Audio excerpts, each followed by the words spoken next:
آج ہم chapter number 1 کا جو ٹاپک کریں گے اس کا نام ہے فاؤنڈیشن آف ایجوکیشن، تعلیم کی بنیادیں۔ چلیں سٹارٹ کرتے ہیں۔ ہر قوم پہلے اپنی نظریات طے کرتی ہے، پھر اس کے مطابق نئی نسل کے لیے نظام تعلیم متعین کرتی ہے۔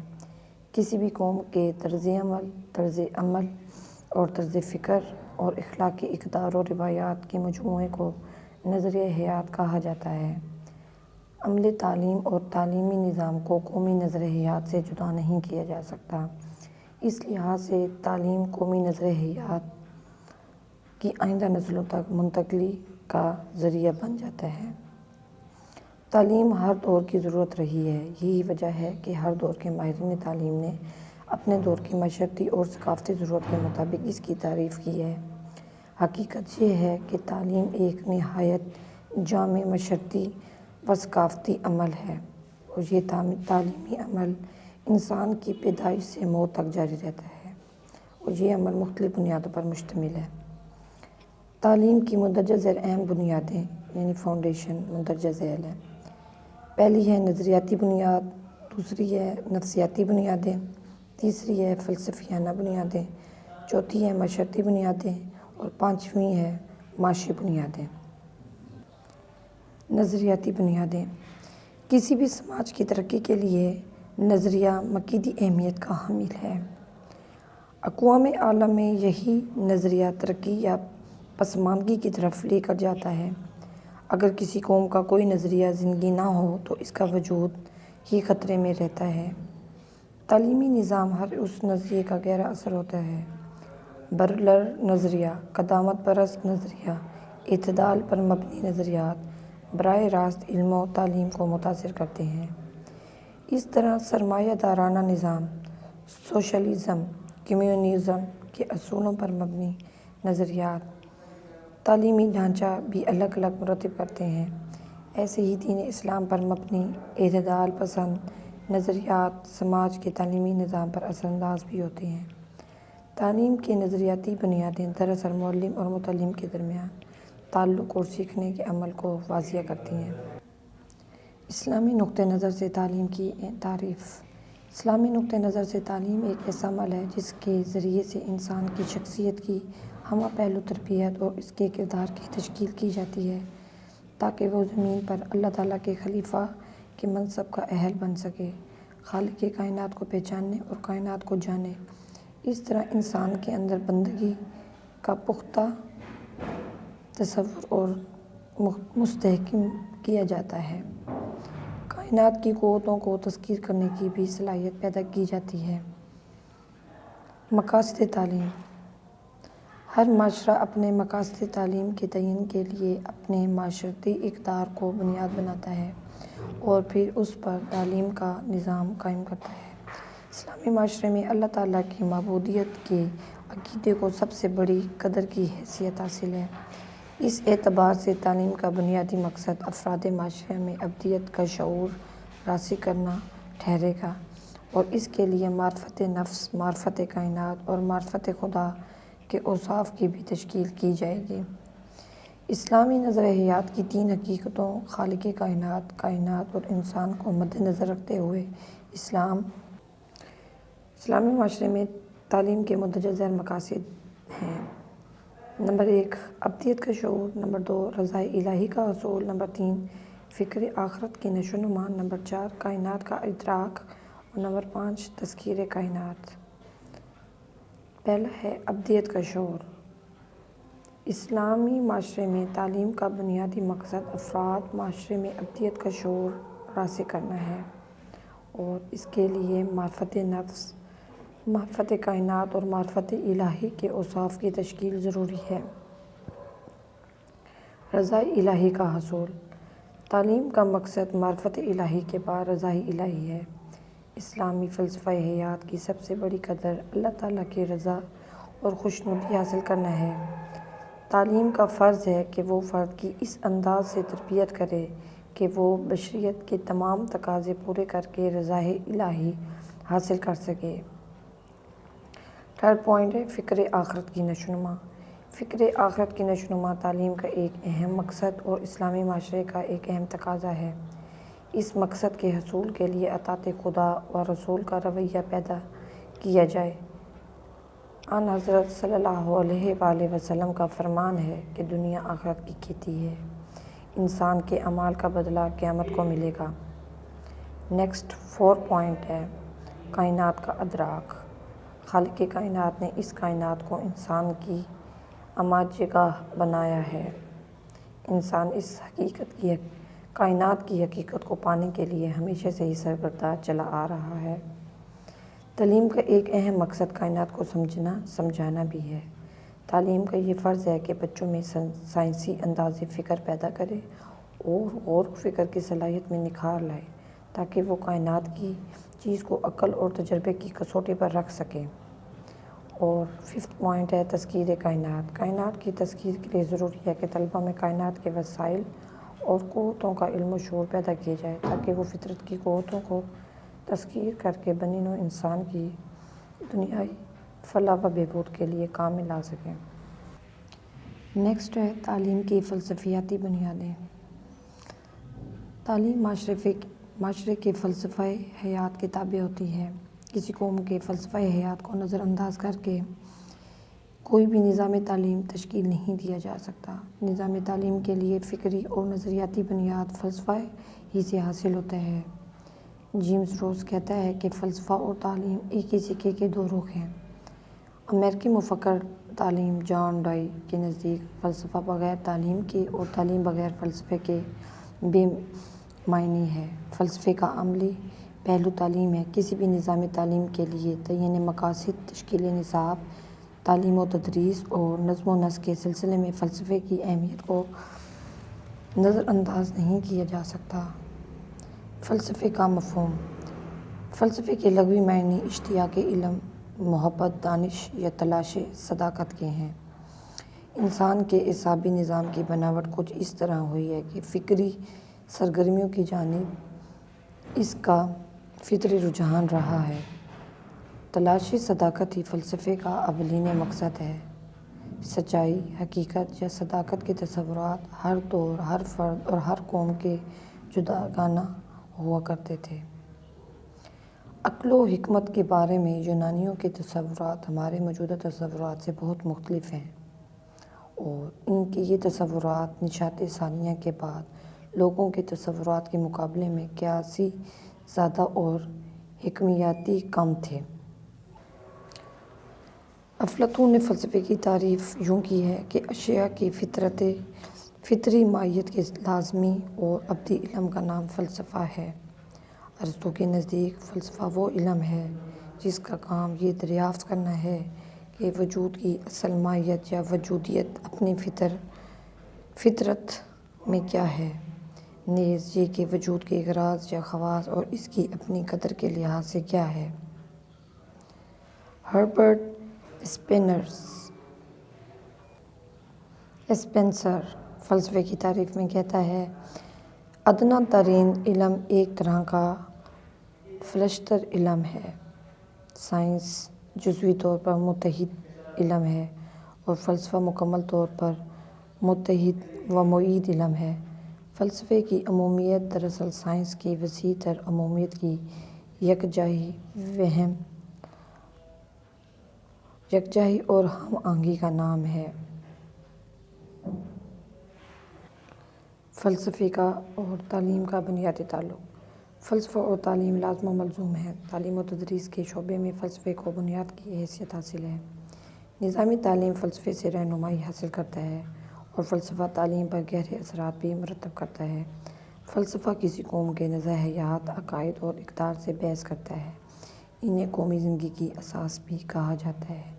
انہی سے تعلیم کو مقاصد ملتے ہیں جنہیں وہ حاصل کرنے کی کوشش کرتی ہے۔ یوں یہ رشتہ چولی دامن کا بن جاتا ہے۔ فلسفہ تعلیمی عمل کو متاثر کرتا ہے اور تعلیم ایک معاشرتی عمل کی حیثیت سے فلسفہ حیات سے متاثر ہوتی ہے اور نظریہ حیات کو نئی نسلوں تک منتقل کرتی ہے۔ فلسفہ قوم کے نظریہ حیات، اس کی ثقافتی اور معاشرتی اقدار کو مد نظر رکھ کر مقاصد کا تعین کرتا ہے۔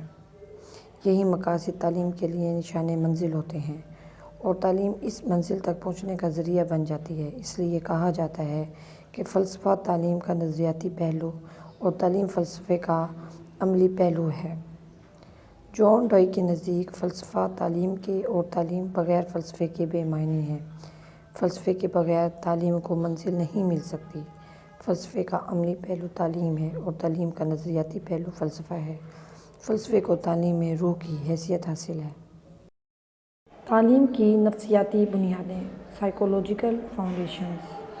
ابتدا میں تمام علوم کو فلسفہ ہی مانا جاتا تھا۔ ارسطو نے فلسفے سے دیگر مضامین کو الگ حیثیت سے تسلیم کیا۔ اس وقت سے علم نفسیات بھی ایک الگ مضمون کی حیثیت اختیار کر گیا۔ اس علم نفسیات کی ایک شاخ تعلیمی نفسیات بھی ہے۔ انسان 3 حقیقتوں میں سے ایک حقیقت ہے۔ قدیم فلسفیوں نے انسان کو اس طرح بیان کی ہے: جسم پلس روح = انسان بتایا ہے، اور جو فلسفی روح کو نہیں مانتے وہ انسان ذہن پلس جسم = انسان بتاتے ہیں۔ میک ڈوگل کے نزدیک نفسیات انسانی ذہن اور کردار کا مطالعہ کرتی ہے۔ علم نفسیات کی یوں تعریف کی جا سکتی ہے کہ نفسیات انسانی فطرت، ذہن اور طرز عمل کے مطالعے کا علم ہے۔ نفسیات کی اس شاخ تعلیمی نفسیات ہے جو تعلیمی عمل میں رہنمائی کا فریضہ سر انجام دیتی ہے اور تعلیم کے عمل کو مؤثر بنانے کا ذریعہ بنتی ہے۔ یہ تعلیمی عمل کے دوران میں استاد کو پیش آنے والے مسائل کے حل کے لیے بھی مؤثر رہنمائی فراہم کرتی ہے۔ تعلیمی نفسیات کا دائرۂ کار۔ علم نفسیات اور تعلیم میں گہرا تعلق ہے۔ تعلیمی نفسیات کا دائرۂ کار اسکول کے اندر اور باہر واقع ہونے والی جملہ تعلیمی سرگرمیوں پر محیط ہے۔ نفسیات مشاہدوں، مطالعوں، تجربوں اور آزمائشوں کی مدد سے اصول وضع کرتی ہے اور تعلیمی مسائل کے بارے میں بحث کرتی ہے کہ اساتذہ کو بچوں کے سمجھنے میں اور تدریس کو مؤثر بنانے میں آسانی ہو اور تعلیمی اداروں کے نظم و نسق میں سزا کے بغیر خوشگوار تبدیلیاں رونما ہوں۔ تعلیمی نفسیات کی وسعت اور دائرہ کار درج ذیل موضوعات پر محیط ہے۔ نمبر 1، تدوین نصاب۔ نمبر 2، تدریس میں نفسیاتی اصولوں کا استعمال۔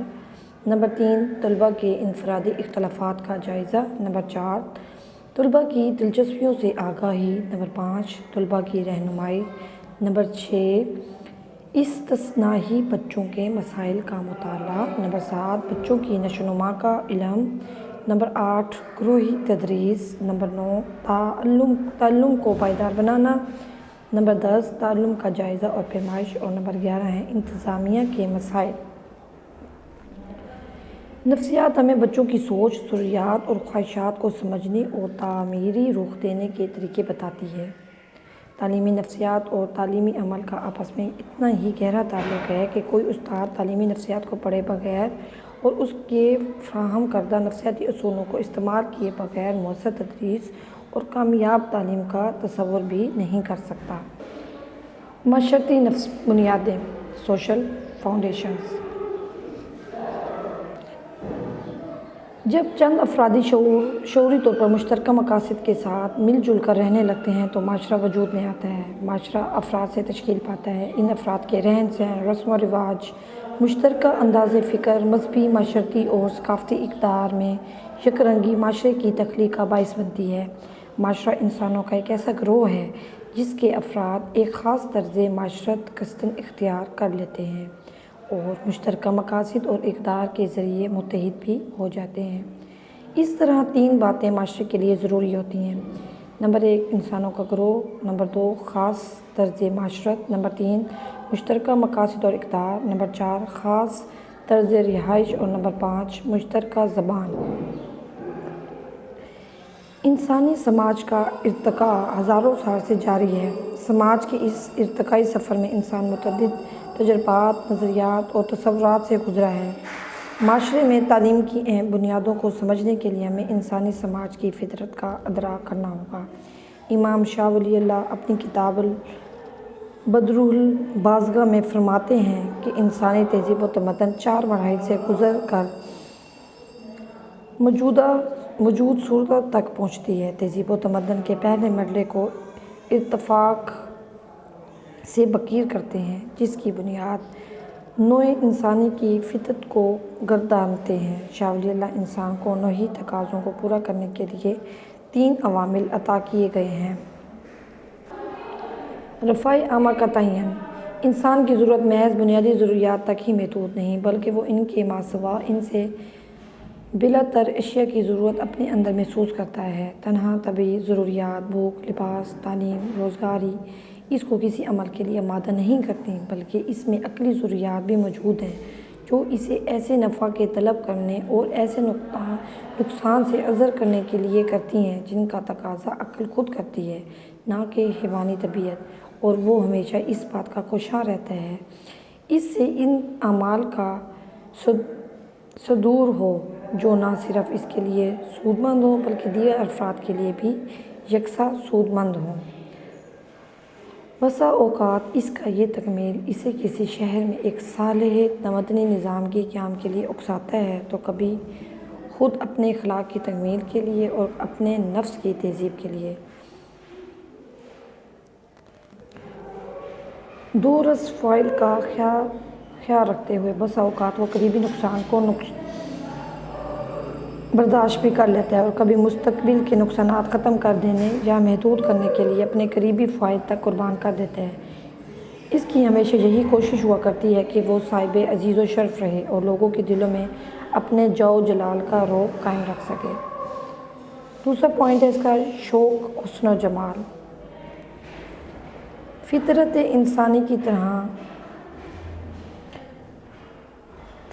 انسانی حیوان کی طرح صرف اپنی ضروریات پوری کرنے پر ہی قائم نہیں رہی، بلکہ وہ ہمیشہ خوب سے خوب تر کی جستجو میں منہمک رہتی ہے۔ انسان ہر چیز میں لطافت، تازگی، حسن اور خوبی کا متلاشی رہتا ہے اور اپنے جمالیاتی حسن کو حسب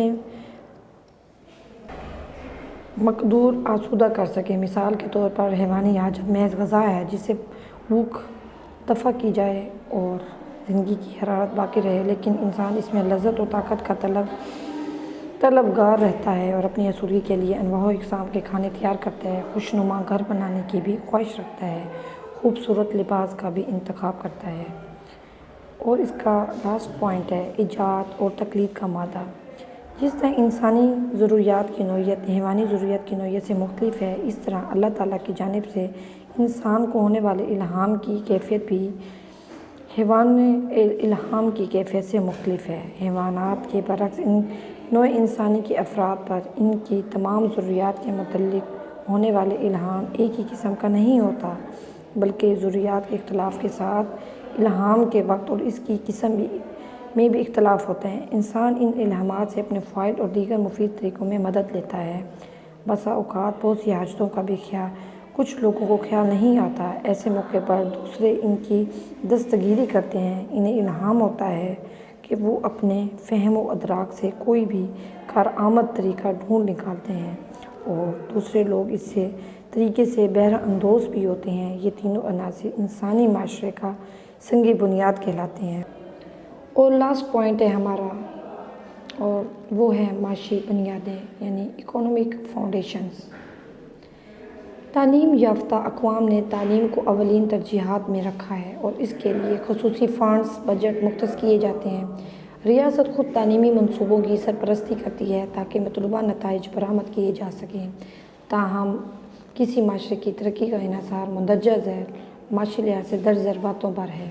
نمبر 1 قدرتی وسائل، نمبر 2 وسائل کی اہمیت، نمبر 3 ہے وسائل کا صحیح استعمال، نمبر 4 ہے وسائل کا نعم البدل سائنس اور ٹیکنالوجی، اور نمبر 5 ہے معاشی ترقی میں تعلیم کا کردار۔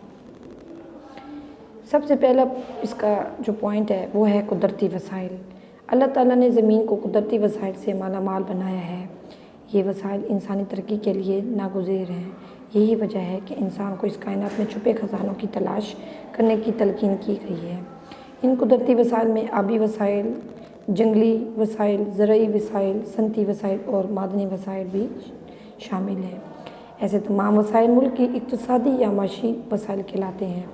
کسی ملک کے قدرتی وسائل اور ان کا صحیح استعمال ہی اس ملک کی ترقی اور خوشحالی کا ضامن ہوتا ہے۔ نیکسٹ پوائنٹ ہے وسائل کی اہمیت۔ قدرت نے ہر ملک کو مختلف قدرتی وسائل سے نوازا ہے، معدنیات، دھاتیں، دریا وغیرہ۔ ان وسائل کو بروئے کار لا کر قومی ترقی کو ممکن بنایا جاتا ہے۔ مثال کے طور پر مشرق وسطیٰ کے متعدد ممالک میں زیر زمین تیل کے ذخائر، سونے کے ذخائر نے ان قوموں کی معاشی ترقی کے اسباب پیدا کیے ہیں۔ افریقی ممالک میں ہیرے جواہرات، قیمتی دھاتوں کے ذخائر موجود ہیں۔ ایشیائی ممالک میں زرخیز زمین، پہاڑی علاقوں میں قدرتی ذخائر و معدنیات کے وسائل موجود ہیں۔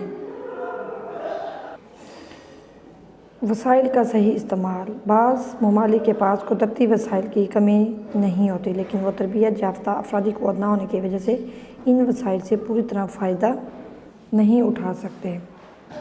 جرمنی اور جاپان کی مثال لیں۔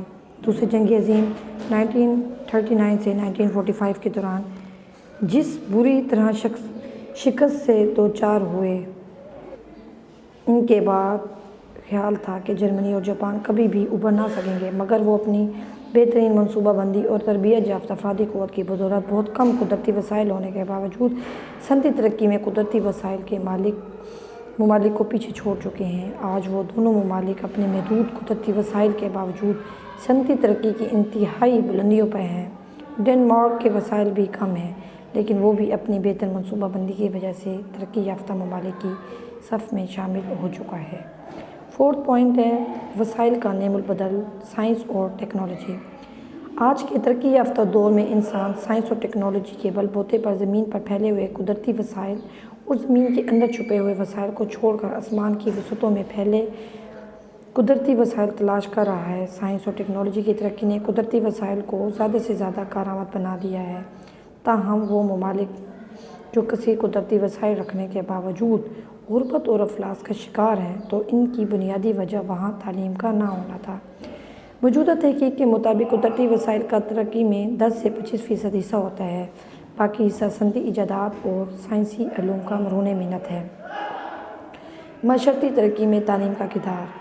انسان آج تحقیق کی نئی راہوں پر چل رہا ہے، یہاں تک کہ اس کی تحقیق کا دائرہ کار خلائی وسعتوں تک وسیع ہو چکا ہے۔ یہ تمام تحقیق و ترقی صرف تعلیم ہی کی بدولت ہو رہی ہے۔ تعلیم ہی فرد و معاشرے کی انفرادی اور اجتماعی معاشی ترقی کی ضمانت رہی ہے۔ آج یہ ضروری ہو گیا ہے کہ معاشی ترقی کے لیے تعلیم کو فروغ دیا جائے اور اس کی منصوبہ بندی صحیح خطوط پر کی جائے۔ تعلیم ہی وہ راستہ ہے جس پر قومیں چڑھ کر ترقی کی منزل پر پہنچتی ہیں۔